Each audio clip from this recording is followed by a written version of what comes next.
All right, we are live. Data Senders, I got some exciting guests for you today. I got Alex and his father, Joseph Giletti, and they are a powerful couple as far as a son and dad doing their thing as entrepreneurs. I mean, Alex, I'm way more powerful than him, Corey, if there's any question, just so you know.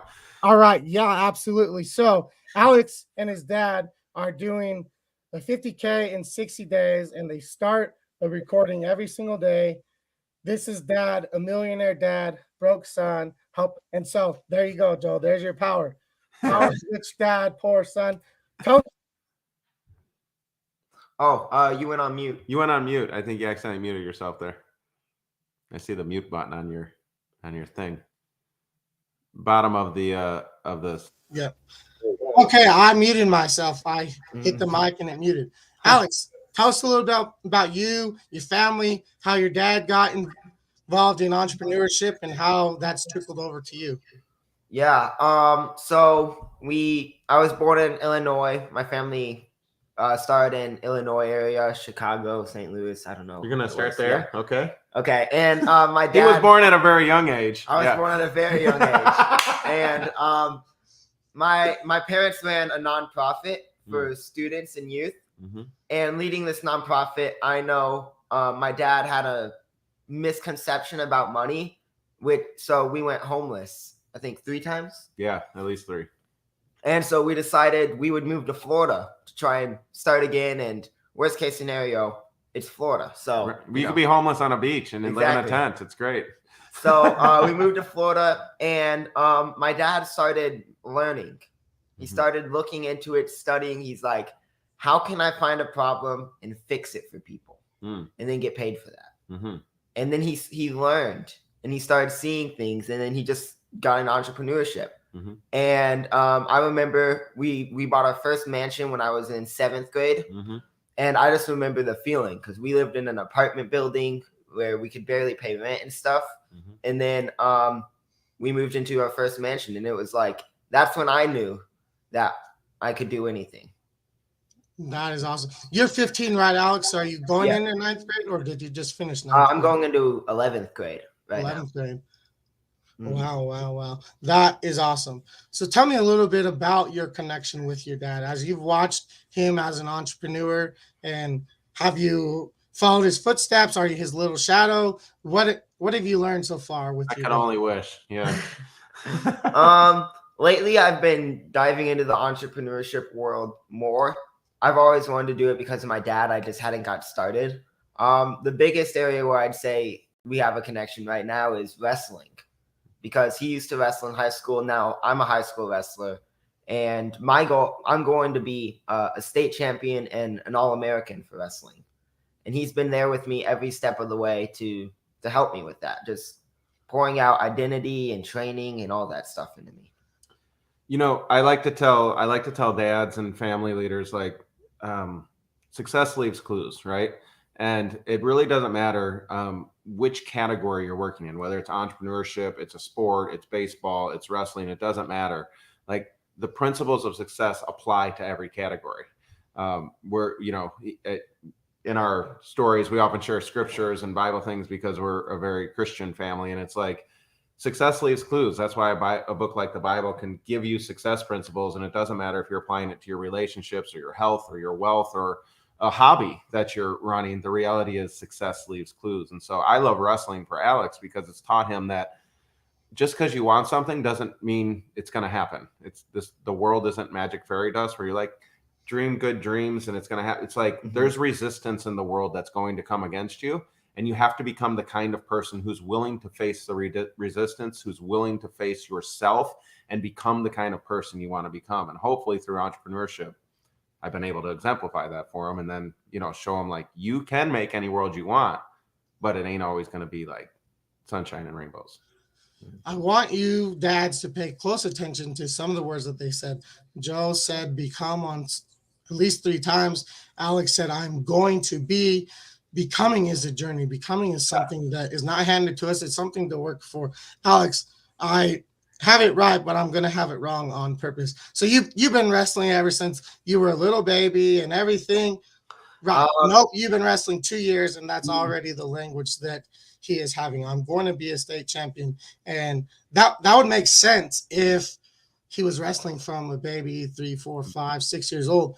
But for 2 years, that seems like an ambition goal. But that doesn't matter because that is who Alex is. Alex is a warrior. Alex is a winner, and he's put himself in that category with the language that he uses. He replicates what his dad does. But Alex, tell us a little bit about that shirt you're wearing, about how you got that mindset of, I'm a winner. I'm doing this. This is who I'm going to become. I'm not going to be satisfied with losing. I'm not going to be satisfied with taking it easy and being mediocre, because everyone is a child of God. We have great potential. We live far below our potential and our average or less at times when we don't become who God wants us to be. And you're becoming who the Lord wants you to be with your dad and the guidance that you develop. So tell us a little bit about how you can talk about your language of becoming a wrestler, becoming a powerful man.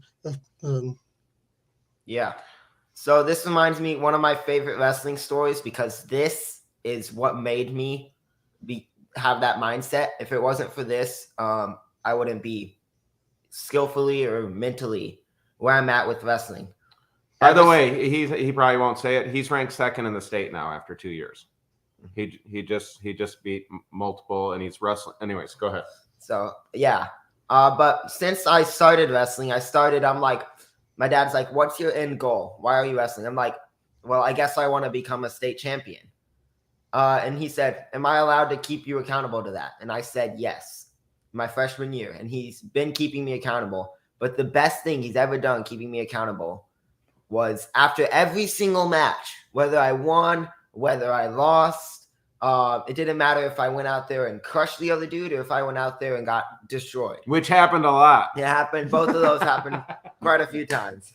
My dad would pull me off to the side, and he'd grab me by the headgear, and he'd say, "Who are you?" And there was only one answer. And you couldn't avoid it. I couldn't say nothing. I couldn't say a loser. I tried saying a loser sometimes, but he wouldn't let me. It's like, "Who are you?" And I said, "I'm a state champion in the making." After every single match, and just pouring identity like that. That's really what got me here. Awesome. Everybody in the chat say identity. Can I speak for a second, Corey? Yeah, go ahead. I want to talk to the dads and the boys listening, right? It's identity. When you believe you are something, you will operate as if you are that. And so I needed Alex to know, and for all of you out there, I need you to know, if you have a dream, you have to see yourself as the person in the dream, not as the person in the beginning of the dream, but as the person at the end of the dream. Because the things you want to do, the life you want to live is all based on you operating like the version of yourself you want to be. Alex can't become a state champion by wishing he was a state champion, by merely dreaming about being a state champion. He has to become the kind of person who does the things that state champions do to be a state champion. And so whether you want to be a great dad, you have to see yourself and understand what your world would look like if you're a great dad. And then, this is the hard part, you have to make the decisions that are in alignment with that version of you. And what happens a lot of times, Corey, is people will be like, "Oh, no. Well, like, when I get there, then I'll do that." And it's like, no. That's not how it works. You have to do the uncomfortable thing. You have to operate in faith that you are that version of yourself in order to actually become it. It's not do it, then have it, and then be it. It's be it, then do it, then have it, right? And that's the order. And so what Alex is doing in his wrestling is he's like, how does a state champion operate? How would a state champion deal with this loss? What rooms is the state champion in? How often does a state champion drill? And when he starts operating like a state champion, he becomes it. And so that's the thing. Now transfer that to boys, though. Talk about how this relates to your shirts and your brand and helping boys. So Alex, before you do that, I just want to say one thing. So a lot of us live far below our potential, and a majority of people live a one-day lifestyle. One day, when my team is this big, when I've reached this goal, then I'll do the family vacations. Then I'll be able to be present at the kids' activities. Don't live a one-day lifestyle. It's unnecessary. Create the lifestyle that you want. I would highly recommend that everyone, if you haven't done this already, sit down this weekend and create a family vision. What do you want things to look like for your family? That's the relationships in the home. That's the connection. That's the vacations. That's the business. And really create that vision. Because when you have a destination, when you know where you're going, it's much easier to get there. Alex, are you going to be like Russell Brunson and wrestle in as an adult and wait till you have your own family to be a state champion? Or when are you going to be a state champion? This year. So the wrestling season crosses the end of one year and into the next. So 2024 is when the state championship will be. So Alex just put it out there to the world that he's going to be a 2024 state champion. And that's a different ball game than, well, I'm going to be a champion when I wrestle in adult leagues like Russell Brunson. No, he's put a timeline on it. Now he knows what needs to happen and he can compress that timeline. He can work in drilling. He can work in maintaining his weight up until, and those kind of things. Those are the preparation that can be done now. Well, the weight, about the weight But you still have a timeline, and that was my point. When you have a timeline, you can work with more urgency. You can work more effectively. And so go ahead, Alex, bring that back into being a powerful boy, a powerful connection with your fathers. And So I remember when I was I remember when I was younger, my brother and I went to the mall to shop for clothes. If any of you've ever been to the mall as a little kid, you're like, let me get out of here, right? Unless you're playing in the little area with all the cars and stuff in the middle. If you're not there, you don't want to be at the mall at all. Right. So we were like, let's get out of here. But we couldn't because we were with our mom and she's like, we're buying you t-shirts. Mm-hmm. So we went to buy t-shirts and we just couldn't find anything. We couldn't find anything good or anything that spoke a good identity. All we saw was shirts that said, I'm lazy and a professional sleeper. I would trade my sister for pizza and video games. Mm-hmm. And then one of my least favorite ones, it was a Nike logo. It said, I'll just do it later. Just these things, this is an identity that they put onto boys. They've removed the identity of protector, of hard work, of discipline. They've removed all of those things. Mm-hmm. And then they had boys wear it around school, around home. That way they see it every time they look in the mirror.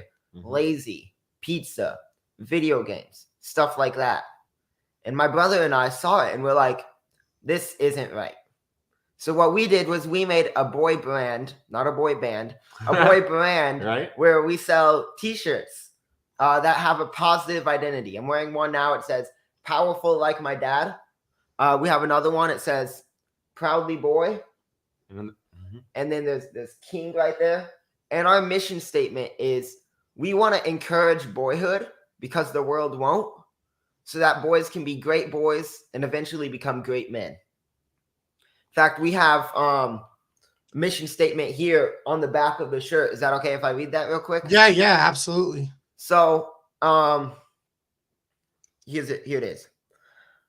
Rough and tumble, I prepare for your defense. I will fight with courage to defend everything I hold dear. I'm a warrior in the making, a scholar and a statesman. I prepare for leadership. I will lead and serve with honor to make your world better. I'm a king in the making. I am proudly boy. I am warrior. I am king. That is wonderful. There's some strong language in there. I will lead. I will serve with honor. And lots of things. Dads, we need you to step up. We need you to lead. We need you to serve, because your boys will not become powerful like Alex. Your boys will not become who they are called to be if you're not there for them. My wife and I have been foster parents for 10 years. We've cared for over 30 children. And of those 30 children, only 2 of them had a father present. All 5 of my kids are adopted and 5 different dads, no fathers present. We have a problem in this world where men are not showing up in a way that they need to. They are either not present, period, or their family has become second place because they're stuck in the entrepreneur grind. They're not having the connection with their dad. Dads, we need you to rise up and elevate yourself so your kids can be who they are called to be. We are living in a world now where identity is confused, whether that's gender identity, whether it's who people really are. Their confidence is low. Mental health is on the rise. Suicides are on a rise. And think about this, Dad. Nobody wants suicide anywhere, but what if that happened in your home? What if your child was one of those who committed suicide? And they committed suicide because they didn't have the guidance, they didn't have the love, they didn't have the support. They had a dad that wasn't there, and they felt like they had to do it on their own, and they turned to the world and lost. That is a very real possibility if you don't rise up as a father, as you don't take the time to be there for your kids. Money is great and it's a tool for success, but who cares how much you get to the top if you do it at the expense of your family? I need you to rise up as a dad. The world needs you to rise up as a dad. God needs you to rise up as a dad. Your children, most importantly, need you to rise up as a dad.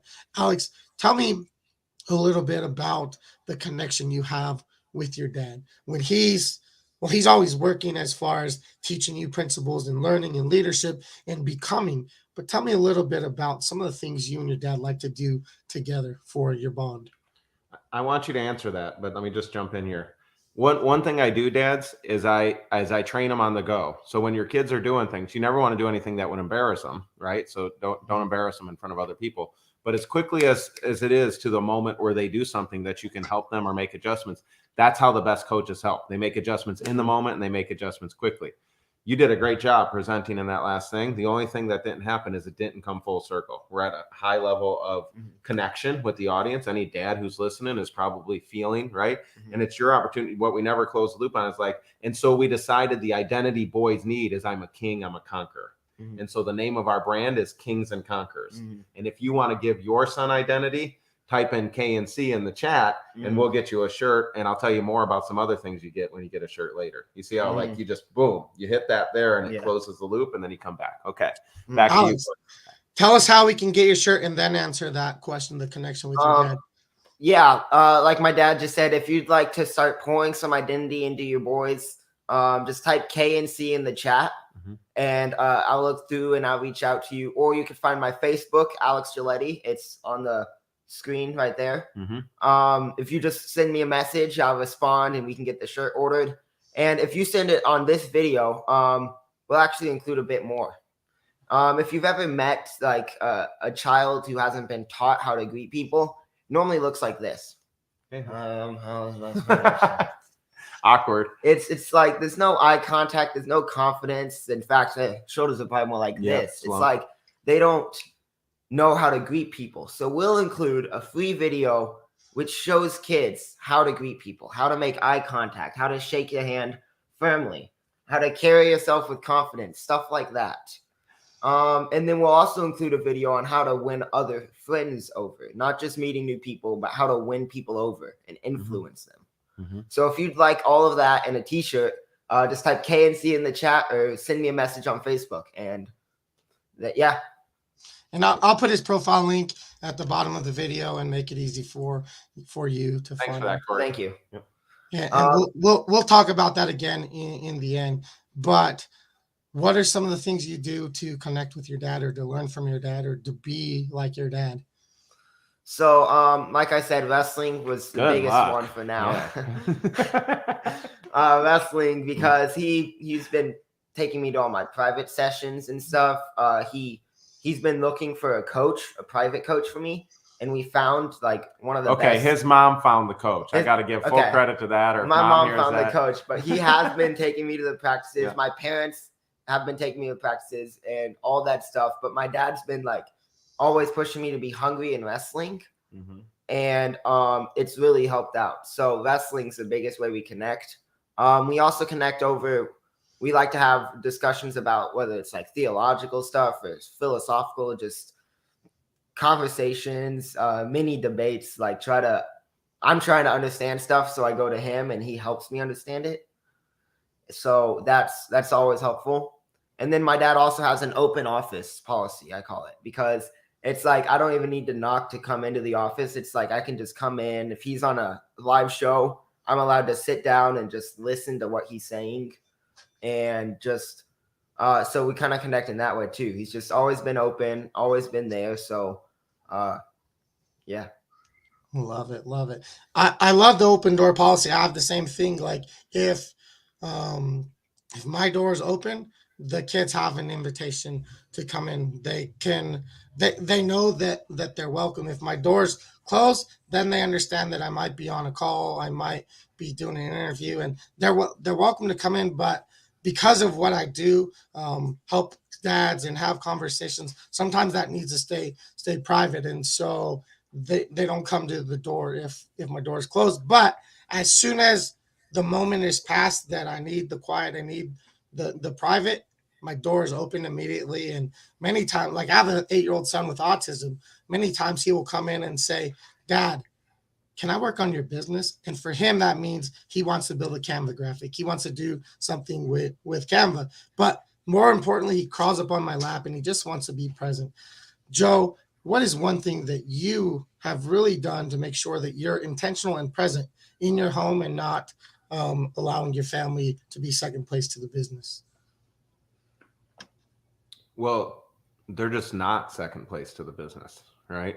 That sounds weird, but if it's expressed in everything, just like the open door policy, right? It's like anytime you need to come in. And by the way, I learned that one from, and like him or hate him, because this is definitely one of the most polarizing figures in the world right now. But I learned that from Donald Trump, because he had an open door policy with his kids. And like, whether you love Donald Trump or not, from an entrepreneur point of view, before there was any political connection, like he's a very successful businessman. And it's like all of his kids are also in business with him. And I love that, because I'm like, okay, success leaves clues. They're building truly a family legacy, right? That's going to last for generations, I would imagine, in their goals. And so when I heard that, I was like, okay, how do I not, I mean, all of this is for them at the end of the day, right? It's for the people that I'm serving in the business, and it's for them to change the world and make impact. So another thing that we do that I think exemplifies that is, my son Justice talked about this yesterday, is when we eat, I make sure that my kids are keeping good manners when we sit at the table. Now, I think most parents do that, but I do it a little bit differently. I always tell my kids when I see that, I'm like, remember, you're going to eat with presidents. And what I mean is I'm already preparing them as royalty in the making, as they talk about. It's like, you're a king, you're a conqueror. The Bible says that show me a diligent man, he will stand before kings, right? And so we're going to be diligent in our labors. We're going to be diligent in our efforts to make a difference in our family, in our community, and in the world.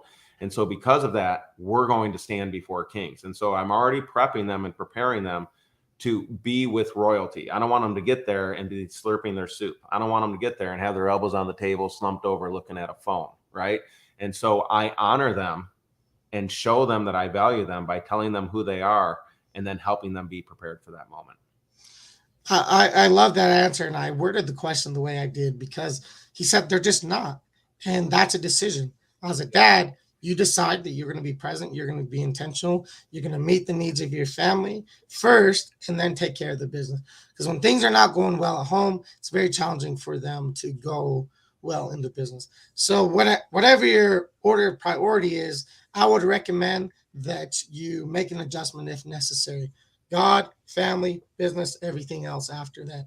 And if that's the order that you live by, when things are challenging, you'll be having the support that you need. You'll be around the people that matter most. And so it's a decision. Decide now today that you're going to be intentional, that you're going to be present, that when you do have time together as a family, you're not going to be on your phone on one edge of the couch and your kids on the other edge of the couch.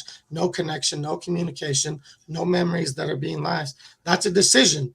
Don't give your families the leftovers. Do not give your families the leftovers. Give your family the best that you have, and the rest of the world can get the leftovers. And Corey, another way to exercise that would be like one thing we practice in our family that may help the dads who are on here is when I see any of my kids, whether it's my daughter, my sons, my wife, when I see them the first time in the day, Like it's always like, hey, how you doing, son? Like I'm happy to see them. I don't bring them my grumpiness or my problems from the business first thing that I see them. Like I show them that I value them and they do the same to me, right? It's just become a thing where it's like, hey, it's not like we don't ignore each other, we don't slump. It's like I'm honored to be in their presence, and I honor them with my love, my attention, my affection in the morning, and being like, hey. And then if they come back from somewhere, hey, what's up, man? Missed you. How'd it go? What happened at, it's like, instead of just like blah, right? Now, if I'm on a interview or I do a lot of events online and stuff like that, or trainings, and it's like, cool. But when I do see them, when I come out of the office, if they don't come in, I honor them with excitement to see them. I do the same thing every morning. I just embrace my kids with a hug. Like they say that, and as soon as they walk through my door, I see them. I say, come give me a hug. And that is what my children need, an additional increase in love. All 5 of them were adopted through foster care, and they've had some significant challenges that they had to overcome. Yeah. Like, for instance, my oldest, his birthday is actually today. And so as soon as I'm done here, happy birthday. We're going to go. We're going to go spend the whole day together. But he was abandoned at Walmart when he was 11 years old. And so his early years of life, he had a lot of adults fail him. And he felt like if he didn't do it right, if he was disappointing, then he would shut down and he would really have a hard time being disappointed with adults. But we've overcome that with the increase in love. He needs words of affirmation like you wouldn't believe. A hug. I love you. You're like every single day we're working on his confidence. He asks, am I doing good? How's my day? And I really have to be over the top. You're having a fabulous day. The choices you made today have been good, because he really beats himself up about it because he's had so many adults fail him in his life. But he's made so much progress. And that's the difference that you can have as a present dad, as you're really intentional in making sure that you meet the needs of your children. For me, for my sons, they need to know that I'm there for them. They need that additional love. Whatever it looks like in your home, find what your children need and do a lot more of that. Awesome. How did you guys are on a powerful mission. Alex, you mentioned that your mom found your wrestling coach and was getting you to and from practices. Tell me the difference between 3 weeks ago, who was paying for your wrestling coach, and who's paying for your wrestling coach now. Tell me about what you're doing over the next 60 days. So right now, I'm on a mission to make $50,000 in 60 days. We're on day 19. Is it now? Day 19. And I'm paying for all my own stuff, because the point is I'm financially independent. I know how to make money and stuff. And so my dad's like, okay, well, let's do financial independence. So now he's not paying for my food or for my wrestling or for travel or anything. It's mine. His goal is to get a car in 60 days or less, because he's turning 16. But I need to know he's independent. And the best way is like, can you handle everything? If you had to do it to eat, can you do it? And so some people call it extreme. He's crushing it. We call it entrepreneurship. Yeah. How much have you made? I've made about 1,500. I don't know the exact number. And about how many hours? In about 70 hours. Okay, cool. Yeah, we did the math the other day. It's at about $21.50 an hour right now. So most 15-year-olds aren't generating any money, period. And if they are, it's $6 at home or whatever. So great job, Alex. How are you generating that money? I'm doing it mostly by just spreading the movement like we talked about. This is kind of the jump start to that. I also do, I've been editing videos since I was little, and I've posted almost 4 videos online that have gotten over 1 million views. And in our book, that's viral, 1 million views. But so I know how to edit videos that engage with people. And I've taken that and I figured I'd do that for other people. So I also sell video editing services where I'll do an Instagram reel, or I can even do a longer YouTube video or a sizzle reel or something like that. So yeah, if you'd be interested in that, you can type Kid Media Master in the comments. But I've been mostly selling the t-shirts too, besides that. So when you I want you to win. So I want as many of these entrepreneur dads to use your service as possible. So when you go to create a video for someone, what do you need from, let's say I'm going to be your customer and I want you to make me some videos. What do you need from me to make the video?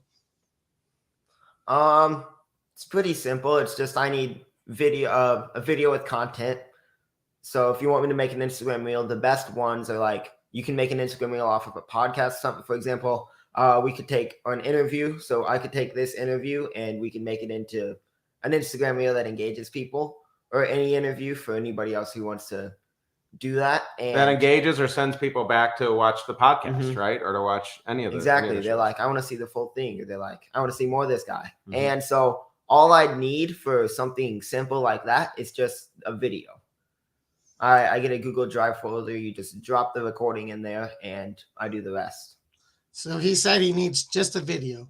So dads, the work that you are already doing to become findable, put it in a folder, get a connection with Alex, and let him help you amplify what you're already doing. Joe, you talk a lot about leverage. How would, if I do this interview and Alex chops it up and he uses it to promote his stuff, now people have an opportunity to see this once that we're doing it live. They have an opportunity to see it on replay. And now they have to see an opportunity in different formats on Instagram. This is not on Instagram right now. This is on Facebook and YouTube. If Alex chops up a video for you, you don't have to do any additional work. And now people can see it on TikTok, on Instagram, on a blog, on whatever. So take the things that you're already doing, contact Alex, and let him help you increase your visibility. Joe, can people buy from you if they don't know who you are, what problems you solve?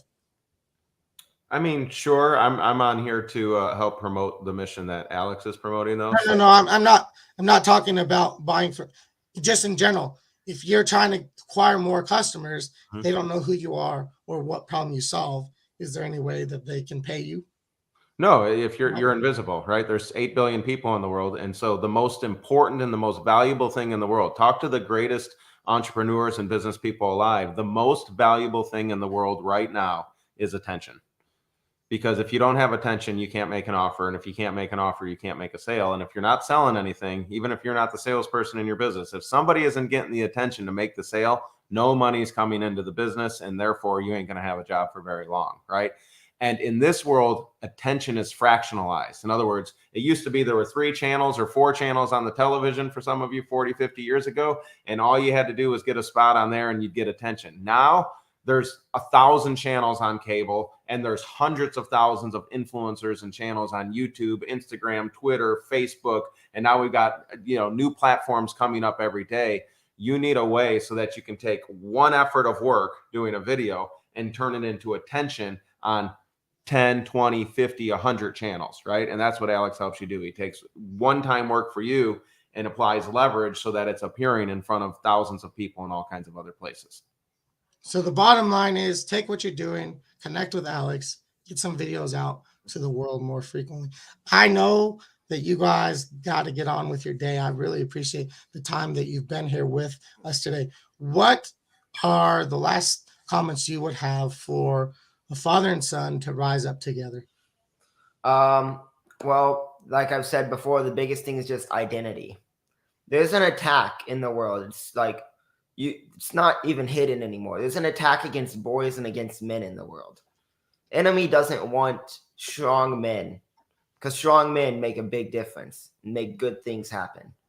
Enemy doesn't want that. So the enemy started attacking boys from a young age and telling them, you're not worth it. Just go play video games and eat pizza. That's what you need to do. And the boys like, all the cool kids are wearing it, right? The boys tell the enemy will tell the dads, they're like, you can't make a difference in your son's life. You can't give him identity. That's not what you can do. Enemy is going to whisper these things in the ears of strong men because he doesn't want strong men. Here's the good news. There's a good side to this. The enemy doesn't win. We win in the end, and we already know that. And I know that all the dads listening hate the fact that their boys are given a bad identity by the teachers at school, by the bullies at school, by other friends even. Other friends will tell them, why don't you just play more video games with us, stuff like that. Mhm. And it's destructive, but it's not the end. Putting a positive identity into your son is the most important thing you can do, not just for you, not just for your son, but for the world in general.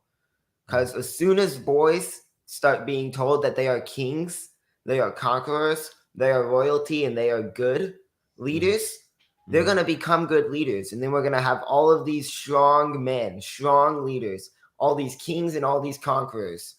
And that will be the least of our worries at that point. Enemy won't win then because he knows he can't. So just pour identity into your son, even if it's not your son, if it's a nephew even, or a friend's son too. You can get a t-shirt for them. Just pouring identity into the boys. And that's what our goal is with the t-shirts. So like I said earlier, if you'd like one, you can just type K and C in the chat. We'll include those 2 videos I talked about, how to greet people and how to win friends and influence people. And I wish you have a great day. Yeah. And I'd like to say to all the dads out there, there's a temptation to believe that your kids aren't listening, that the onslaught of media, because the phone's in front of their face at all times, and the onslaught of all of the other forces in the world that are trying to gain the attention from your children, right? There's a temptation to believe that they're not listening. But every major study ever done continues to say, yep, media is the number 2 most powerful influence on your children. But you want to know the number 1 most powerful influence? You. And the best thing you can do to gain the respect and hearing of your children is to be massively successful yourself, to be the kind of parent who lives the life that exemplifies the life of royalty, the life of a king, the life of a conqueror, right? Exemplify that for your boys. Be that for your boys, and then pour that identity into them. And that is the path to make the biggest impact. So our prayer for you is that you will be blessed, you will operate in the blessing, and you will live valiantly and courageously over your fears to show your kids what's possible if they just believe in themselves and step into their own identity. I appreciate you guys joining us today. You guys have shared some incredible wisdom as what the children can do to rise up, what parents can do to rise up. One last thing I want to say before we close is the input that you put in is going to determine the output. So the things that are coming through the eyes of your children, the things that are coming through the mouth of your children and the ears of your children, through the hearts and minds of your children, it's going to result in what the outcome is. And so if you don't do it or you do it poorly, negative input, you talk down about your spouse, talk down about your kids, you talk down to them and don't empower them, the output that your children get is not going to be very good. There's enough garbage in the world that if we are not intentional as fathers, the garbage will overtake what your kids consume. So make sure that the input that you put is loving their mother, loving them, being a leader, helping them be that king, that royalty, that confidence. Help them identify who they are, what they're capable of, so they become someone great. Thank you guys. Appreciate your time. Thank you so much for having us on. Thank you, sir. Yep.